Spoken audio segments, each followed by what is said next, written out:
on to the 6th house. This is a very busy house for you, all these Virgo placements. I love it, especially in the house that represents health, work, and service. Virgo on the 6th house with Mars here. Your work ethic is relentless. You are driven by a desire to perfect your craft and to serve others with precision.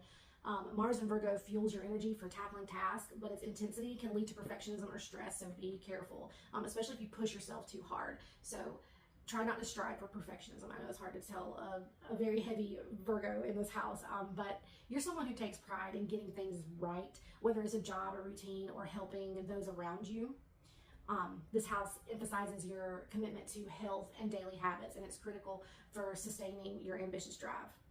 You may feel a sense of duty here, a strong sense of duty, but Mars warns against overworking or criticizing yourself too harshly.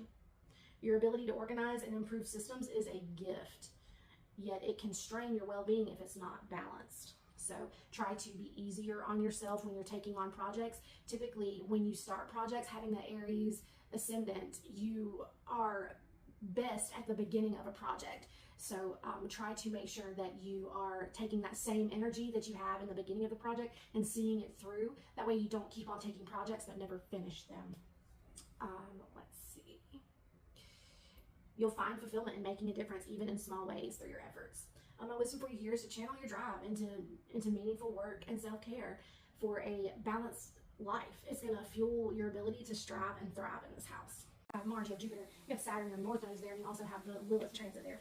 So first I'm going to start with being Mars in Virgo. You are a prodigious worker. You find success in a systemized approach. You're ambitious and you're proud. You're very strong-willed, and you can separate yourself from your emotions when it comes to decision making. You're calculating and quietly determined. You suspect people who only want to deal with big problems because somehow such people never seem to reach useful conclusions, and you can help them. Mars in Virgo can appear sexually cool, but in truth you glamorize sex. You want it to be both physically rapturous and mentally exciting. Your passions are strong but kept under tight rein. With Mars in Virgo, you tend to be successful in your professions where control of emotions is advantageous, like politicians, psychologists, investigators. When putting a plan in action, you must be aware of getting bogged down in the details. All right, we're going to go to Jupiter in Virgo. Jupiter in Virgo gives you a capacity for making a success of a hobby or a pastime. Many famous Jupiter Virgos start out with shoestring ideas and build empires. You have the Jupiter position. You are smart, analytical, and persevering. You figure out the route of the largest dividends. The power of Jupiter surrounds you in intellectual pursuits, but the difference between Jupiter Virgos and other intellectual signs is that Virgos have an uncommon amount of common sense. You are also superb at handling detail, and you do your best work one step at a time. You can make a successful teacher, accountant, literary critic, journalist, or news commentator. Your ability to grasp the facts and then apply them systematically makes careers in the field of space, technology, science, and medicine accessible to you. Your luckiest times of the year are when the sun is in the signs of Taurus, Virgo, and Capricorn. All right, so we're going to go to Saturn in Virgo.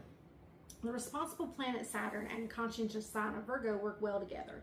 Saturn's position heightens the Virgo intellectual ability and practical turn of mind. You're methodical, organized, willing to work to achieve the goals.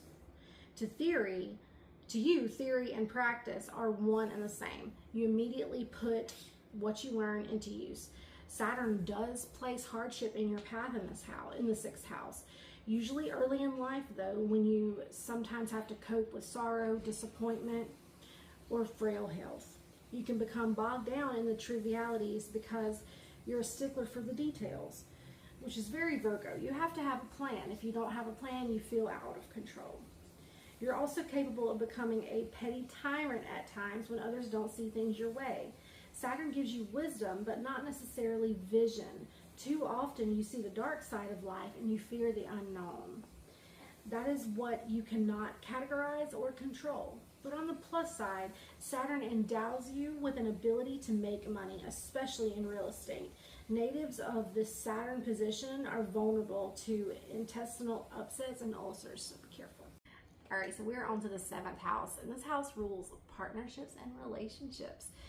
You have Libra in the 7th house, and your moon is in Libra. So all of your emotions are coming from this house. Libra on the 7th with your moon here places relationships at the heart of your emotional world, makes you deeply invested in creating harmony with your partners.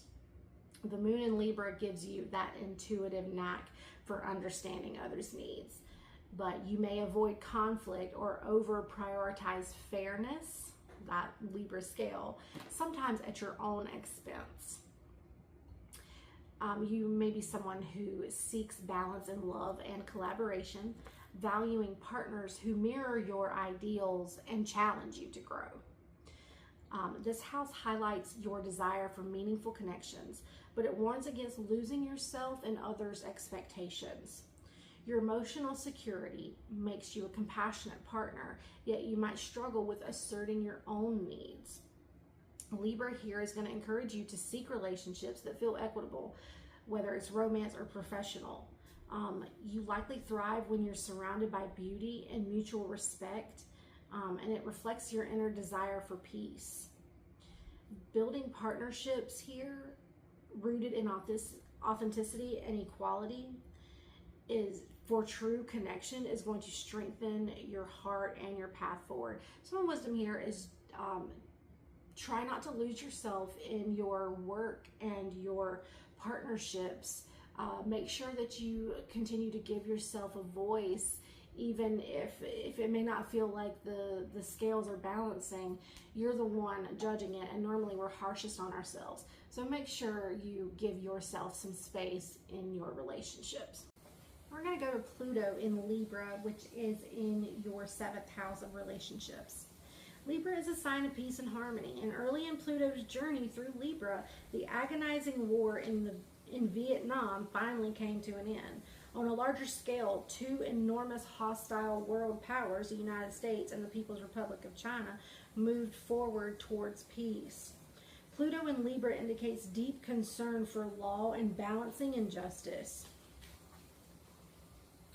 Libra emphasizes egalitarianism and equality, and Pluto's transit saw the passage of equal opportunity laws and support for equal rights amendments and greater equality for the LGBTQ.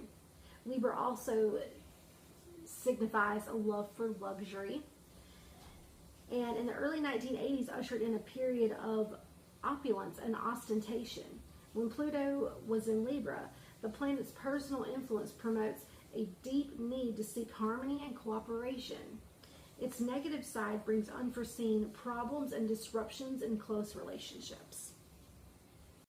All right, we are on to the 8th house, and I love this house because it's Scorpio for you. I'm a Scorpio rising, so I totally get it, girl. All right, so here you're going to have transformation, shared resources, and intimacy. It also rules death, taxes, dark themes sometimes for this house with Scorpio here. You have a emotional intimacy for life's transformative moments. You don't have any planets here, but your journey is going to be through a deep change, or joint ventures may come through unexpected challenges or introspective breakthroughs. You are someone who feels deeply, even if it doesn't show. And you navigate trust and vulnerability with caution. This house probes your ability to share power, whether it's in finances or close relationships, and it demands honesty to avoid any hidden intentions.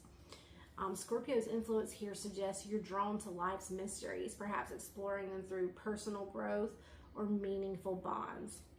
You might face moments of profound change that reshape your perspective, pushing you to confront your fears. And that's what Scorpio is going to do. It's going to show you the possible outcomes and fears so that you can transform those. Your strength is going to lie in transforming that pain into wisdom.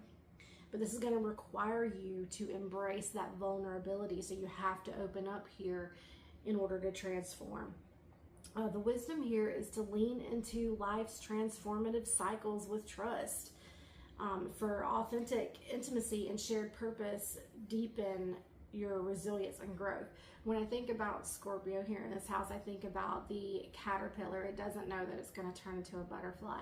So sometimes you have to trust that transformative process, because in every moment you are learning something and you're taking that with you to the next moment that you're learning, next lesson that you're learning.